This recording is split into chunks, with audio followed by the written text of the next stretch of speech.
सम शनिश्चराय नमः। प्रेम से बोलिए शनिदेव महाराज की जय। हे प्रिय भक्तों, आज की इस वीडियो में आप सभी के लिए लाए हैं शनिदेव महाराज की बहुत ही दुर्लभ एवं पावन व्रत कथा। आज शनिवार के दिन शनिदेव की कथा को सुनने मात्र से ही शनिदेव की कृपा सदा सर्वदा आप सभी पर बनी रहेगी।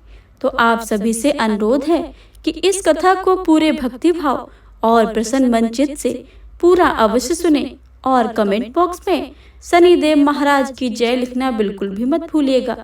आइए सर्वप्रथम गौरी पुत्र गणेश को याद करके सुनते हैं शनिदेव महाराज की ये दुर्लभ एवं पौराणिक व्रत कथा। तो प्रेम से बोलिए शनिदेव महाराज की जय। शनिदेव को ग्रहों का राजा कहा जाता है।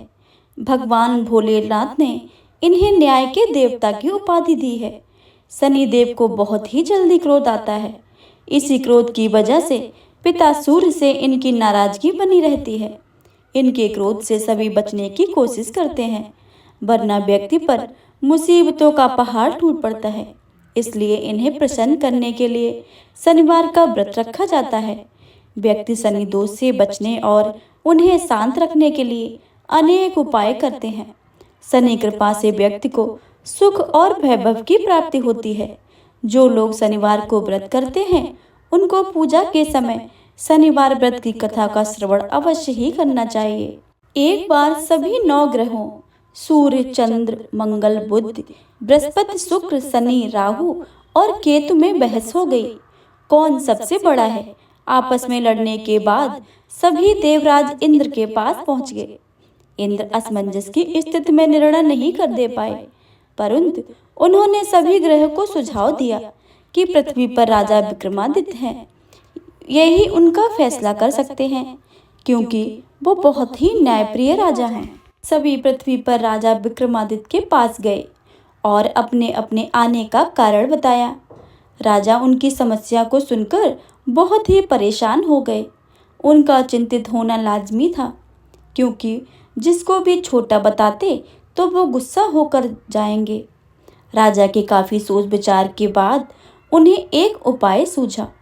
उन्होंने स्वर्ण, रजत, कांस्य, पीतल, सीसा, रांगा, जस्ता, अभ्रक और लोहे से 9 सिंहासन का निर्माण करवाया।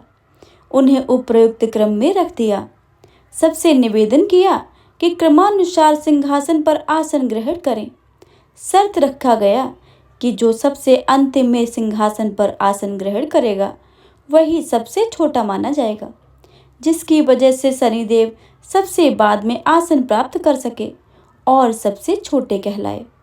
क्रोध के आवेश में आकर शनिदेव ने सोचा कि राजा ने यह जानबूझकर किया है। कुपित होकर राजा से कहा कि राजा, तू मुझे नहीं जानता है। सूर्य 1 राशि में महीना, चंद्रमा 2.25 महीने 2 दिन और मंगल 1.5 महीना, बृहस्पति 13 महीना, बुध और शुक्र 1-1 महीने विचरण करते हैं। लेकिन मैं 2.5 से 7.5 साल तक रहता हूँ। मैंने बड़े बड़े का विनाश किया है। श्री राम की 7.5 आने पर उन्हें जंगल जंगल भटकना पड़ा और रावण की आने पर लंका को बंदरों की सेना से परास्त होना पड़ा। क्रोधित शनिदेव ने राजा से कहा कि हे राजा, अब आपको सावधान रहने की जरूरत है। इतना कहकर शनिदेव कुपित अवस्था में वहां से चले गए। समय गुजरता गया और काल चक्र का पहिया घूमते हुए राजा की 7.5 भी आ गई। तब शनिदेव घोड़ों का सौदागर बनकर राजा के राज्य में गए। उनके साथ अच्छे नस्ल के बहुत सारे घोड़े थे। जब राजा को सौदागर के घोड़ों का पता चला तो अश्वपाल को अच्छे घोड़े खरीदने के लिए भेजा। अश्वपाल ने कई अच्छे घोड़े खरीदे। इसके अलावा सौदागर ने उपहार स्वरूप एक सर्वोत्तम नस्ल के घोड़े को राजा की सवारी हेतु दिया। राजा विक्रमादित्य जैसे ही उस घोड़े पर बैठे, वह सरपट वन की ओर भागने लगा। जंगल के अंदर पहुंचकर वह गायब हो गया। भूखा प्यासा की स्थिति में राजा जंगल में भटकते रहे। अचानक एक ग्वाला दिखा, जिसने राजा की प्यास बुझाई। राजा ने प्रसन्नता पूर्वक उसे अपनी अंगूठी देकर नगर की तरफ चले गए। वहां एक सेठ की दुकान पर पहुंचकर उन्होंने जल पिया और अपना नाम बीका बताया। भाग्यवश उस दिन सेठ की खूब आमदनी हुई। सेठ बहुत खुश होकर उन्हें अपने साथ घर लेकर आया। सेठ के घर में खूंटी पर एक हार टंगा था, जिसको खूंटी निकल रही थी। कुछ ही देर में हार पूरी तरह से गायब हो गया। सेठ वापस आया तो हार गायब था। उसे लगा कि बीका ने ही उसे चुराया है। सेठ ने बीका को कोतवाल से पकड़वा दिया और दंड स्वरूप राजा उसे चोर समझकर हाथ पैर कटवा दिए। अपंग अवस्था में उसे नगर के बाहर फेंक दिया गया। तभी वहां से एक तेली निकल रहा था, जिसको बीका पर दया आ गई। उसने बीका की अपनी गाड़ी में बैठा लिया। बीका अपनी जीभ से बैलों को हाँकने लगा। कुछ समय पश्चात राजा की सनी दशा समाप्त हो गई। वर्षा काल आने पर बीका मल्हार गाने लगा। एक नगर की राजकुमारी मनभावनी ने मल्हार सुनकर मन ही मन प्रण कर लिया कि जो भी इस राग को गा रहा है वो उसी से विवाह करेगी। उन्होंने दासियों को खोजने के लिए भेजा, परंतु वापस आकर उन सभी ने बताया कि वह एक अपंग आदमी है। राजकुमारी यह जानकर भी नहीं मानी और अगले दिन ही वह अनशन पर बैठ गई। जब लाख समझाने पर राजकुमारी नहीं मानी, तब राजा ने उस तेली को बुलवा भेजा और बीका से विवाह की तैयारी करने के लिए कहा। बीका से राजकुमारी का विवाह हो गया। एक दिन बीका के स्वप्न में शनिदेव ने आकर कहा कि देखा राजन, तुमने मुझे छोटा बताकर कितना दुख झेला है। राजा ने क्षमा मांगते हुए हाथ जोड़कर शनिदेव से कहा, जैसा दुख मुझे दिया है किसी और को ऐसा दुख मत देना। शनिदेव इस विनती को मान गए और कहा कि मेरे व्रत और कथा से तुम्हारे सारे कष्ट दूर हो जाएंगे। जो नित्य नियम मेरा ध्यान करेगा और चींटियों को आटा देगा, उसकी सारी मनोकामनाएं पूर्ण हो जाएंगी। शनिदेव ने राजा को हाथ पैर भी वापस कर दिए।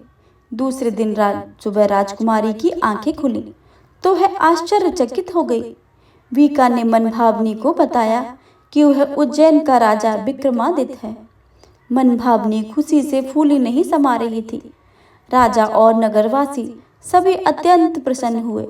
सेठ ने जब यह सुना तो वह पैरों में गिरकर क्षमा मांगने लगा। राजा ने कहा कि यह सभी शनिदेव के क्रोध से हुआ है और इसमें किसी का कोई दोष नहीं है। सेठ ने निवेदन करते हुए कहा कि मुझे शांति तभी मिलेगी जब आप मेरे घर चलकर भोजन करेंगे।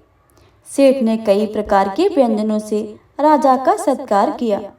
जब राजा भोजन कर रहे थे तभी जो अंगूठी हार निकल गई थी वही अब उसे उगल रही थी। सेठ ने अनेक मोहरें देकर राजा को धन्यवाद किया और अपनी कन्या श्री कुंवरी से पाणी ग्रहण का निवेदन किया। राजा ने शहर स्वीकार कर लिया। राजा अपनी दोनों रानियों मनभावनी और श्री कुंवरी को लेकर उज्जैन नगरी लौट आए। सारे नगर में दीपमाला और खुशी मनाई गई। राजा ने घोषणा करते हुए कहा कि मैंने शनिदेव को सबसे छोटा बताया था, लेकिन असल में वह सर्वोपरि है। तब से सारे राज्य में शनिदेव की पूजा और कथा नियमित होने लगी। सारी प्रजा के बीच खुशी और आनंद का वातावरण बन गया। शनिदेव के व्रत की कथा को जो सुनता है, पढ़ता है और कहता है, उसके सारे कष्ट शनिदेव दूर कर देते हैं। तो प्रेम से बोलिए शनिदेव महाराज की जय। ओम शनिश्चराय नमः। प्रिय श्रोताओं, अब आप सभी सुनेंगे शनिदेव और शंकर भगवान की कथा। शनिदेव से संबंधित एक पौराणिक कथा के अनुसार एक समय शनिदेव भगवान शंकर के धाम हिमालय पहुँचे। उन्होंने अपने गुरुदेव भगवान शिव को प्रणाम कर उनसे आग्रह किया, हे प्रभु, मैं कल आपकी राशि में आने वाला हूँ, अर्थात मेरी वक्र दृष्टि आप पर पड़ने वाली है। शनिदेव की बात सुनकर भगवान शंकर हतप्रभ रह गए और बोले, हे शनिदेव, आप कितने समय तक अपनी वक्र दृष्टि पर मुझ पर रखेंगे?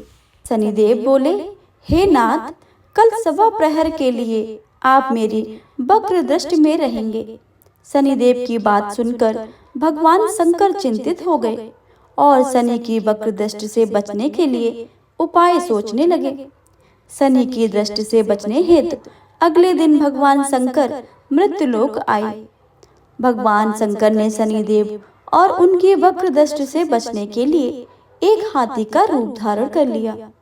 भगवान शंकर को हाथी के रूप में सवा प्रहर तक समय व्यतीत करना पड़ा तथा शाम होने पर भगवान शंकर ने सोचा, अब दिन तो बीत चुका है और शनिदेव की दृष्टि का भी उन पर कोई असर नहीं हुआ है। इसके उपरांत भगवान शंकर पुनः कैलाश पर्वत पर लौट आए। भगवान शंकर प्रसन्न मुद्रा में जैसे ही कैलाश पर्वत पर पहुंचे, उन्होंने शनिदेव को उनका इंतजार करते पाया। भगवान शंकर को देखकर शनिदेव ने हाथ जोड़कर प्रणाम किया। भगवान शंकर मुस्कुराकर शनिदेव से बोले, आपकी दृष्टि का मुझ पर कोई असर नहीं हुआ है। यह सुनकर शनिदेव मुस्कुराए और बोले, मेरी दृष्टि से ना तो बच सकते हैं और ना ही दानव, यह तक कि आप भी मेरी दृष्टि से बच नहीं पाए। यह सुनकर भगवान शंकर आश्चर्यचकित रह गए। शनिदेव ने कहा, मेरी ही दृष्टि के कारण आपको सवा प्रहर के लिए देव योनि को छोड़कर पशु योनि में जाना पड़ा। इस प्रकार मेरी वक्र दृष्टि आप पर पड़ गई और आप इसके लिए पात्र बन गए। शनिदेव की न्यायप्रियता देखकर भगवान शंकर प्रसन्न हो गए और शनिदेव को हृदय से लगा लिया। प्रिय श्रोताओं, तो प्रेम से बोलिए शनिदेव महाराज की जय।